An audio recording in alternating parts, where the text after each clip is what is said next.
So Donald Trump pressed South Africa's president on the supposed genocide happening in South Africa. It will take President Trump to listen to them. I'm not going to be repeating what I've been saying. I would say if there was Afrikaner farmer genocide, I can bet you these three gentlemen would not be here, including my Minister of Agriculture. He would not be with me. We have thousands of stories talking about it. Sure. And we have documentaries, we have news stories, and it has to be responded to. From no one. We don't care. We can do whatever you want to do. Who are you to tell us whether we can occupy land or not? We are going to occupy land. Yeah. South Africa occupy land. That's who we are. We can withdraw my membership from this useless parliament. Must never be scared to kill. A revolution demands that at some point there must be killing, because the killing is part of a revolutionary act.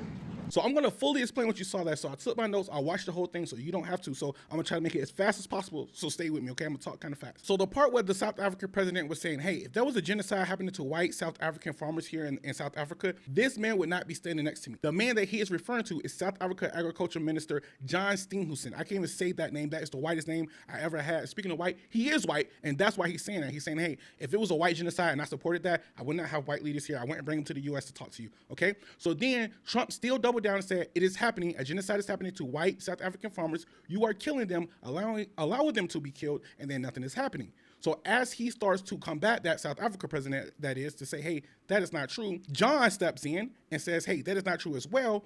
But Trump ain't trying to hear it. He plays them a video. When he plays that video, you are looking at South Africa's Julius Malema, okay? He is a economic freedom fighter leader who was ejected from parliament.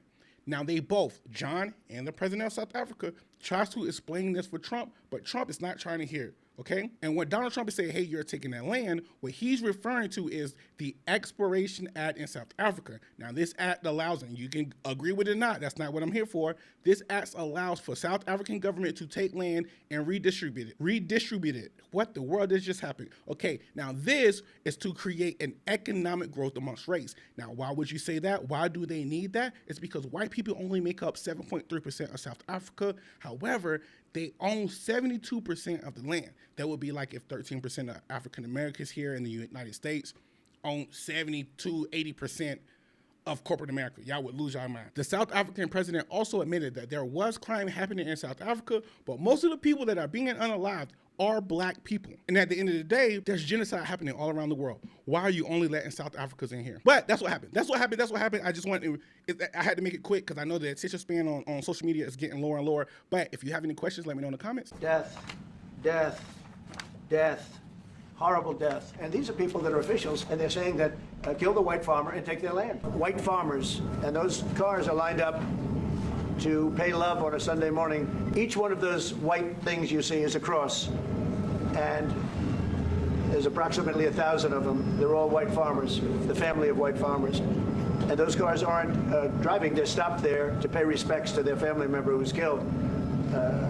And it's a terrible sight. I've never seen anything like it. First of all, when you see him going, D. Okay, I want to see, can I connect those to anything that has to do with South Africa?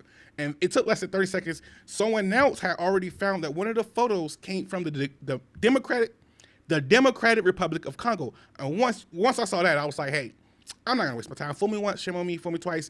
You get it. I'm not gonna go through 6, 7 of these things. If one's wrong right off the rip, ain't no telling how many of those things are wrong. So then we get to the part where he's having the cross. He's saying, hey, these are 1,000 crosses. Each one of them is a burial site from the supposed genocide, okay? Right away, right off the rip, again, this was reported from the Newcastle Advisor in 2020. Those are not burial sites, okay? This is a protest from the murder of Glenn and Vita Ratafi outside of a farm in inland KwaZulu Natal. Hopefully I get that right. If not, just work with me. If someone from South Africa see this video, tell me if I'm wrong, okay? So in that murder of white farmers, they were farmers, you can see the picture right here, the Newcastle Advisor reported in 2020, they had a protest to bring awareness of the murdering of farmers in South Africa. Now, the South African president has already admitted there is crime, but there is no genocide. Okay, and I'm gonna read you a part of the actual article itself to prove that is what this was. This is a Newcastle advisor in 2020. Residents in their various vehicles assembled at the Trump Park from mid-morning and set out at 11:30 a.m. following a route through the CBD before heading out onto the Normadian Road. Hundreds of symbolic wooden crosses had been erected, along the route by volunteers. I can't take nothing serious. Okay, let's keep going. Okay, 2 more men were sentenced to life imprisonment for the murder. So they brought awareness, they protested. They stuck the wooden sticks all along that route that they took during the protest, okay? They found the 2 men who committed the murder. They're spending their life in prison, okay? Let's just get that off the rip, okay?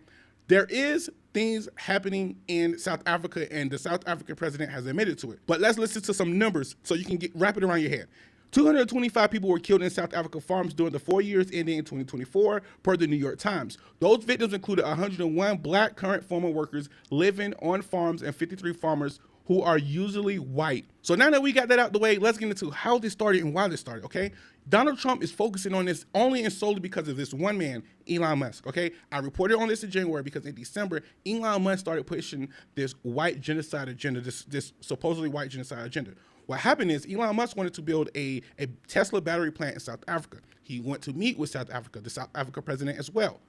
When they told him and they were trying to will and deal and make the deal, it did not go well for Elon Musk. And let me tell you why. This is the article right here. Musk's entry to South Africa has hit regulatory barriers involving the country's local broad-based black economic empowerment policy. Musk has reportedly asked, I can't even say his name, for leniency and meeting requirements under this policy so Starlink could be deployed in his home country. And in exchange, Musk companies could invest in South Africa. So basically, Elon Musk wanted him to say, hey, we'll give you Starlink if you let us invest in South Africa. We'll put a battery plant there. Hey, the president of South Africa and South Africa administration said it's not happening. You're still gonna have to pay taxes. And not only that, we have barriers because we want to build black businesses here. And the reason why they would want to do that is, because they only have 7.3% white South Africans in South Africa. However, they own over 72% of the farmland there. So this will only add to the issue of them trying to distribute land fairly out to black South Africans. And it's crazy that even in a whole nother continent, there's racial issues going on with black people. But there we have it. That's the full context of the visit.